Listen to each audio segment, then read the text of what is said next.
Hello students, आज हम prepositions करेंगे। प्रेपोजिशंस क्या होती हैं? प्रेपोजिशंस वो वर्ड होते हैं जिनको हम नाउन या प्रोनाउन से पहले यूज करते हैं। नाउन और प्रोनाउन का रिलेशंस जो है वो आपस में डिस्क्राइब करा जाता है प्रेपोजिशन के साथ। अगर हम इसकी डिफाइन लिखें तो it shows the relationship with the person or the thing denoted by it। अब prepositions को हम अलग अलग पार्ट्स में डिवाइड कर सकते हैं। जैसे सबसे पहले आता है preposition of time, उसके बाद आता है preposition of place,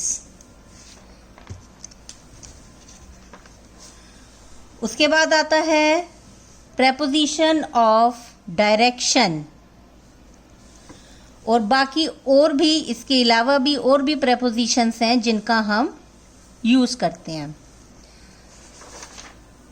अगर हम सबसे पहले चलें preposition of time, preposition of time में at, in, on, within, before, after,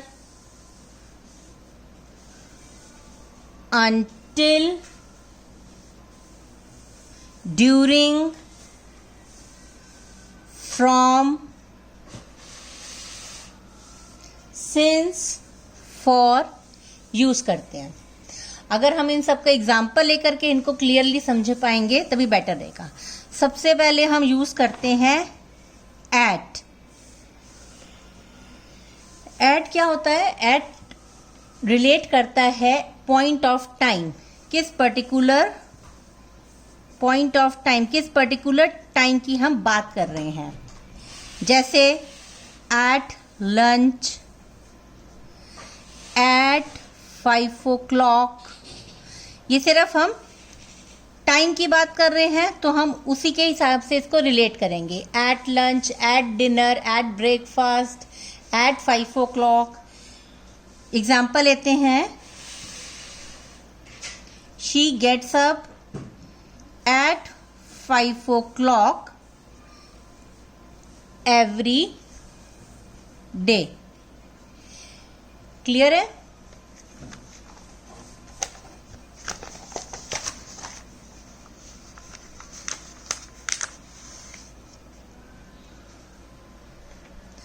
अब इसके बाद हम लेते हैं बी पार्ट में इन।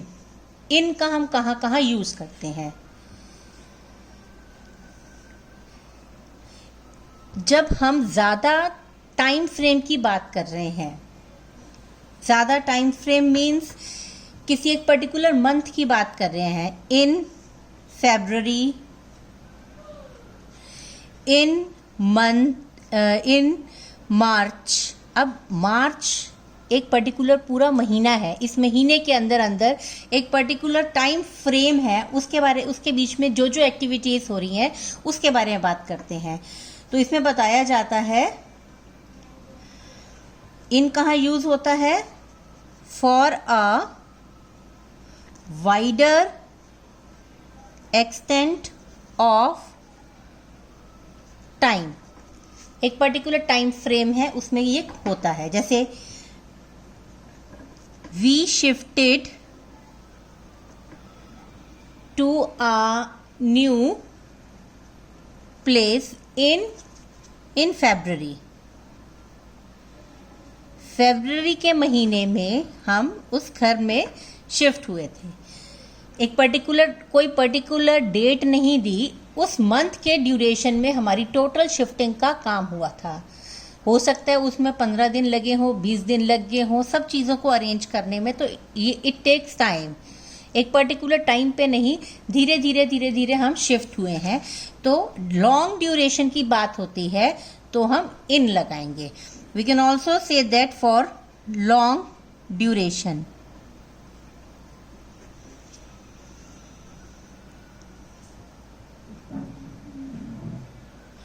यहां हम एक और तरीके से भी यूज कर सकते हैं.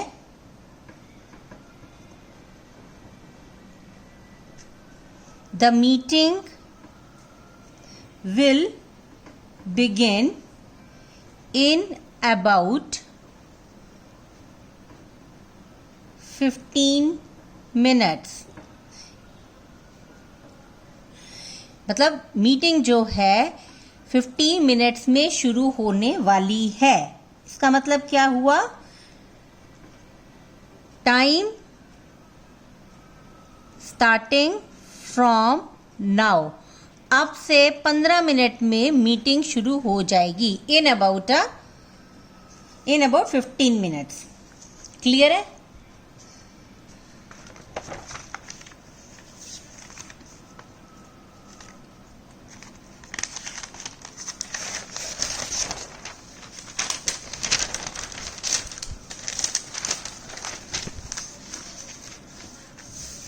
Coming on to the next page, we are going to start with the preposition on.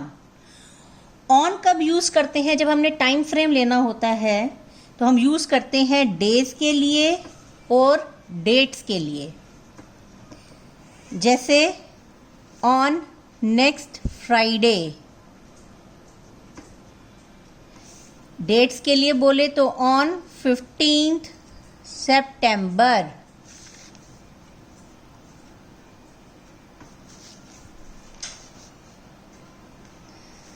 जैसे I shall meet you on next Sunday. मैं नेक्स्ट संडे आपसे मिल पाऊंगा.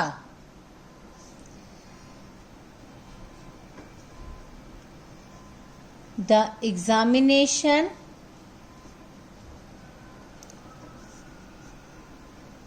will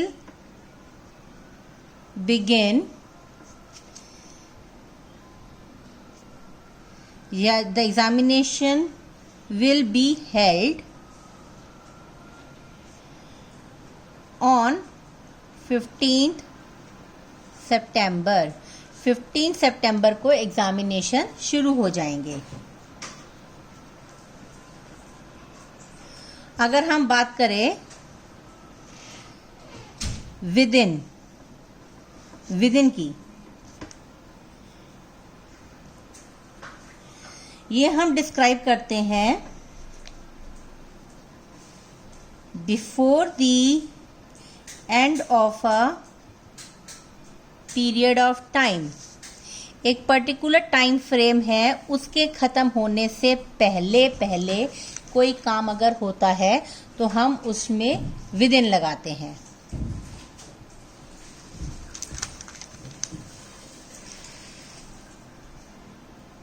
Example,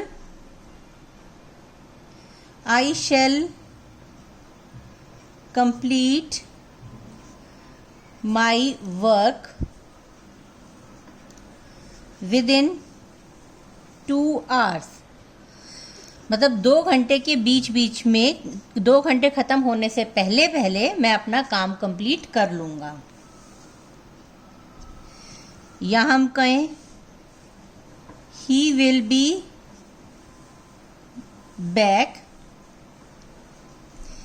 within an hour. 1 घंटा खत्म होने से पहले पहले वो आ जाएगा. जैसे हम कहते हैं before the expiry of the given time. एक पर्टिकुलर टाइम खत्म होने से पहले पहले ये काम हो जाएगा, वो आ जाएगा. नेक्स्ट लेते हैं before.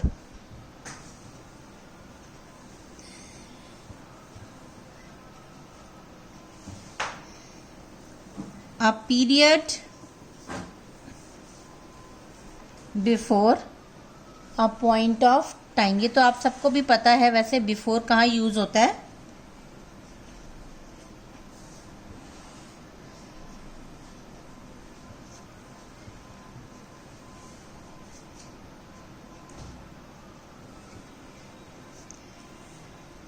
You must give me a call before 6 PM, 6 बजे से पहले पहले मुझे आपने कॉल करनी है। नेक्स्ट कम्स इसका ऑपोजिट आफ्टर। आफ्टर कहाँ यूज होता है?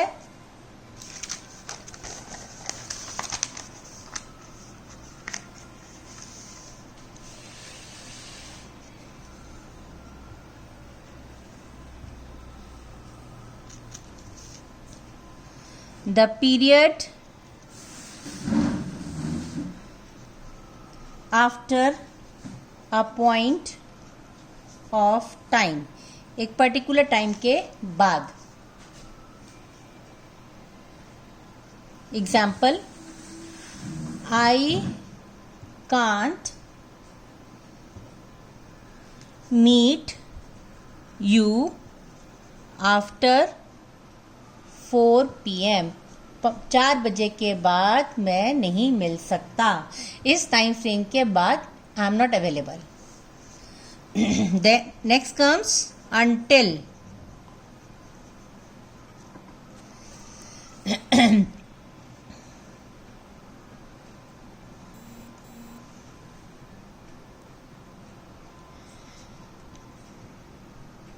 Duration of time up to a specific period, एक पर्टिकुलर पीरियड के ड्यूरेशन तक की बात करते हैं तो हम until लगाते हैं। एग्जाम्पल है, I cannot come until 6 o'clock, 6 बजे से पहले मैं नहीं आ सकता। एक स्पेसिफिक पीरियड है 6 o'clock, तो इससे पहले मैं नहीं आ सकता। नेक्स्ट बात करें during.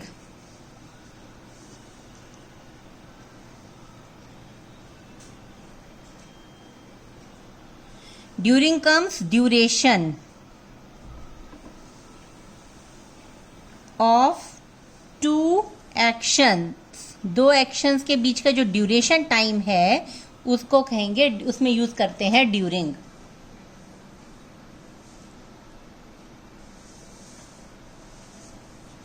Example, I am available during the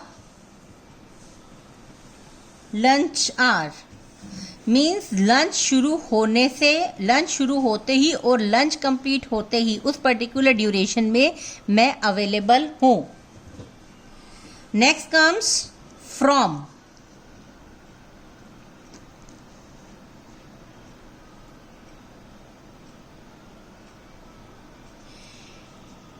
it is the point of time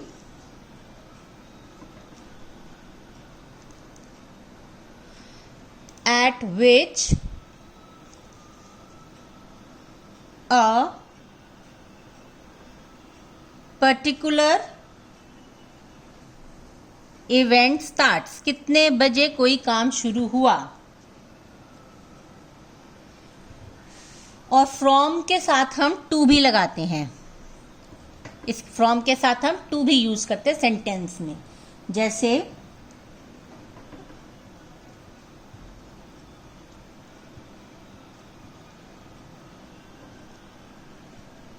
I will be in the office from 6 to 8 PM, तो from 6 से 8 PM तक मैं ऑफिस में रहूंगा।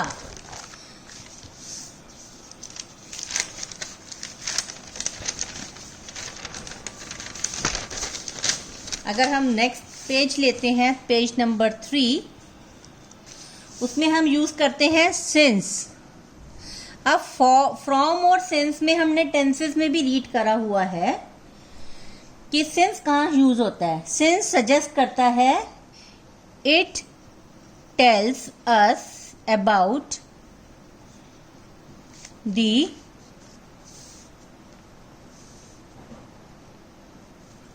Time at which an action started। एक particular काम शुरू कब हुआ वो हमें पता चलता है since से। जैसे एग्जाम्पल है I have been waiting for you since 7 AM। सुबह 7 बजे से मैं तुम्हारी वेट कर रहा हूं। तो इसमें हमने since यूज करा। एक और एग्जाम्पल हम लेते हैं।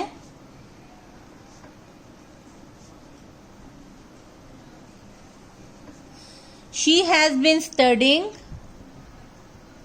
since morning. सुबह से पढ़ रही है। उसके बाद आता है for.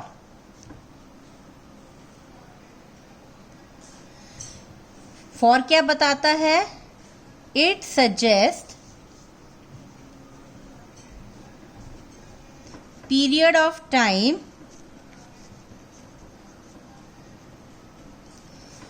For which an action has been going on। कितने ड्यूरेशन तक काम चलता रहा।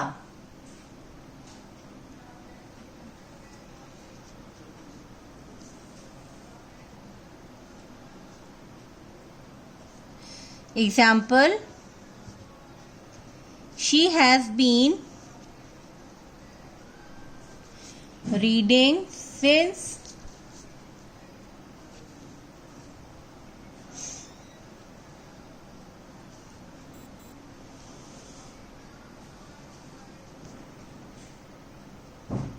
For almost 2 months।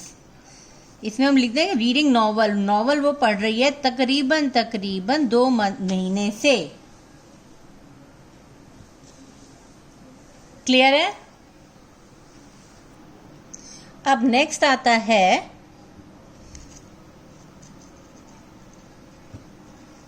Preposition of place. जब हम प्लेस को डिस्क्राइब करते हैं तो कौन कौन सी प्रेपोजिशंस इसमें यूज करी जाती हैं। इसकी एग्जांपल है at, on, in, between, among, over और अबव, अंडर और below,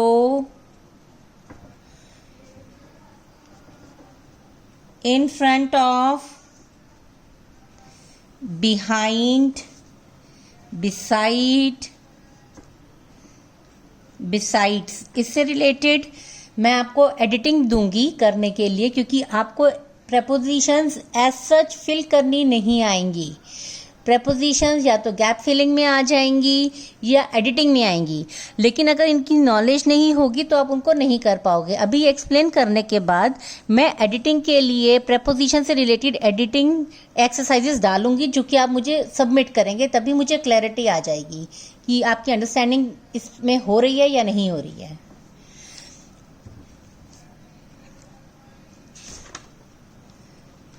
near preposition of place है, और ऑपोजिट, ऑपोजिट भी प्रेपोजिशन ऑफ प्लेस में आता है। सबसे पहले हम बात करें एट। एट हमने टाइम के लिए भी यूज करा था, एट हम प्लेस के लिए भी यूज कर रहे हैं। एट सजेस्ट करता है सर्टेन प्लेस। जब हम सर्टेन प्लेस की बात करते हैं, कौन सी पर्टिकुलर जगह, तो हम एट लगाते हैं। अगर हम इसके एग्जाम्पल लें,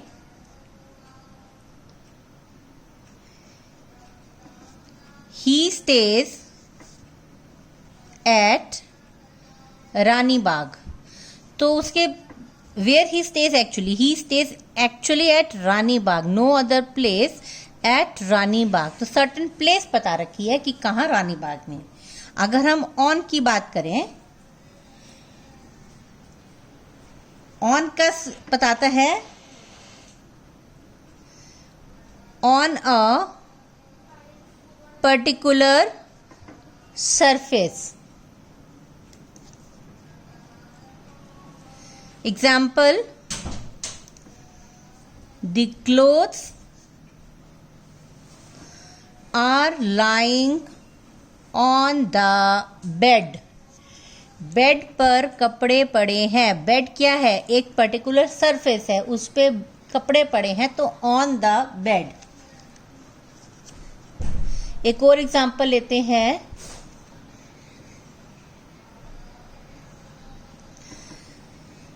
The notice was pasted on the display board. अब डिस्प्ले बोर्ड भी है, मूवेबल तो नहीं है, ये भी स्टैंड स्टिल है, तो उसके सरफेस पे नोटिस को डिस्प्ले कर रखा है, तो इसलिए हम इसको ऑन की कैटेगरी में डालते हैं। टॉकिंग अबाउट इन, एक पर्टिकुलर एरिया के अंदर जब कोई बात होती है, किसी ऑब्जेक्ट को एक पर्टिकुलर एरिया के अंदर रखा जाता है, तो उसमें हम इन लगाते हैं।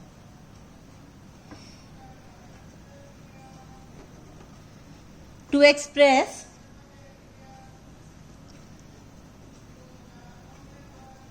द स्पेसिफिक स्पेस, जैसे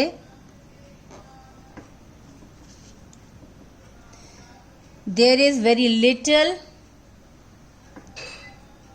milk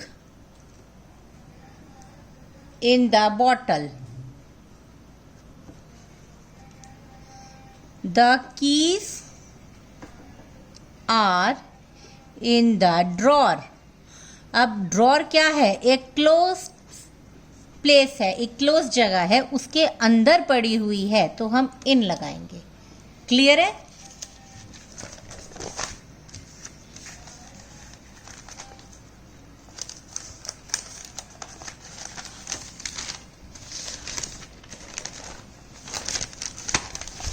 Coming on to the fourth sheet is we are going to start with between।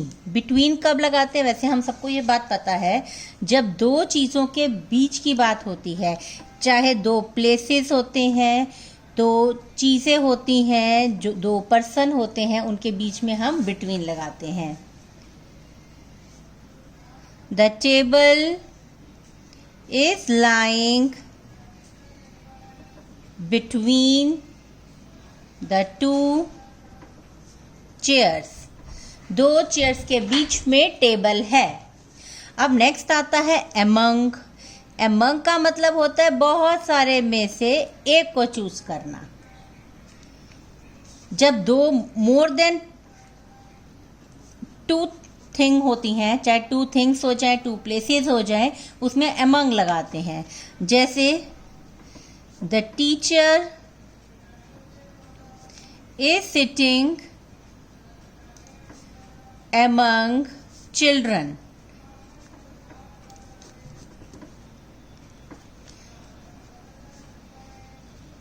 The shirt was lying among old clothes। पुराने कपड़ों के बीच में वो शर्ट पड़ी है। टीचर बच्चों के बीच में बैठी है। तो जब दो से ज्यादा चीजें होती हैं तब हम among का यूज करते हैं। नेक्स्ट कम्स over, और we can say above।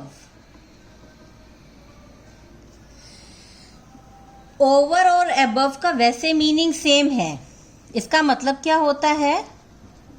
Eight a higher position. किसी पोजीशन से ऊपर की बात करनी।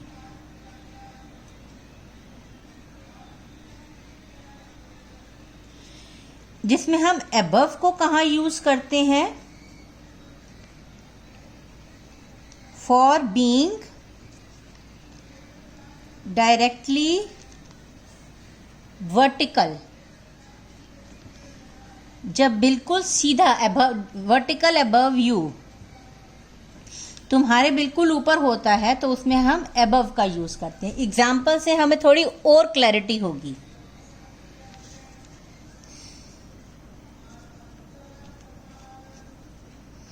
The fan is just over my head. Fan जो है बिल्कुल मेरे सर के ऊपर है। और अबव का अगर हम एग्जाम्पल लें, ये तो हमने ओवर का लिया, अबव का अगर हम एग्जाम्पल लें,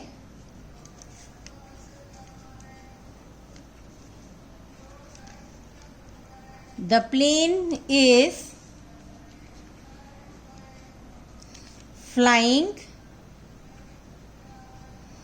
above the clouds। यहां पे है सर पर, ये ओवर है, सर पर मेरे है। ये above है बादलों के ऊपर, बादलों से ऊपर है, एक पर्टिकुलर चीज से ऊपर है। यहां पे है बिल्कुल सर पर है, बिल्कुल सर पर आ रही है चीज। एक और एग्जांपल लेते हैं above का।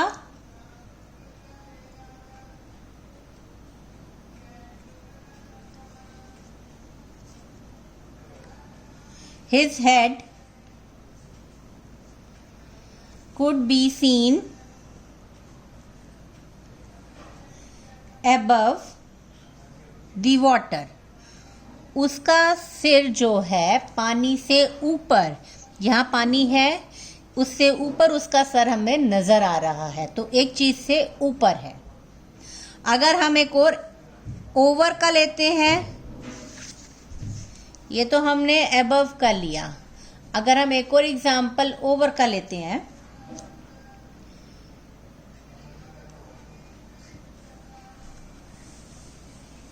The birds are flying over the tree. इसका मतलब यहां पे पेड़ है,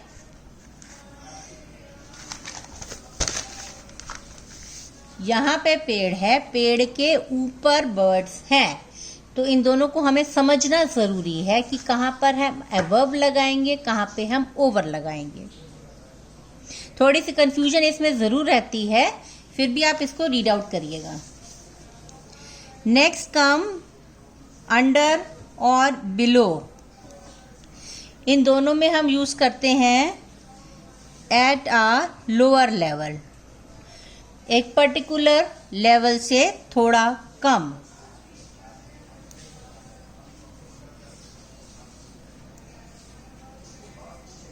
example,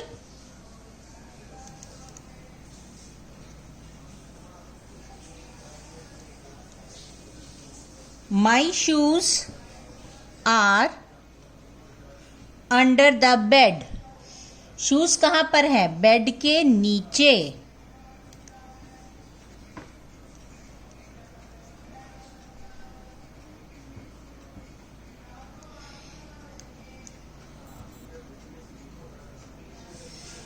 There is a parking lot under the building।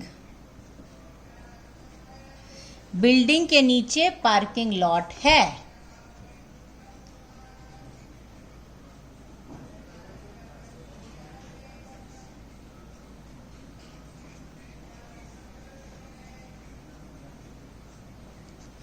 कभी कभी हम अंडर की जगह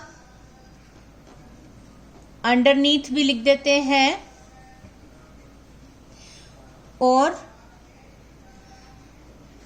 बिलो की जगह हम बनीथ लिख देते हैं, लेकिन आजकल ये यूज नहीं होते words. Coming on to the next part,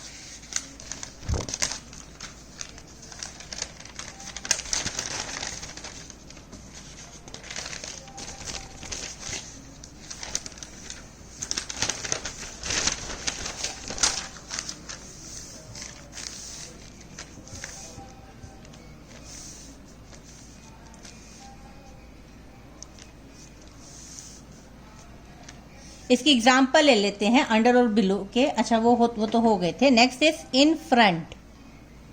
in front of, सामने,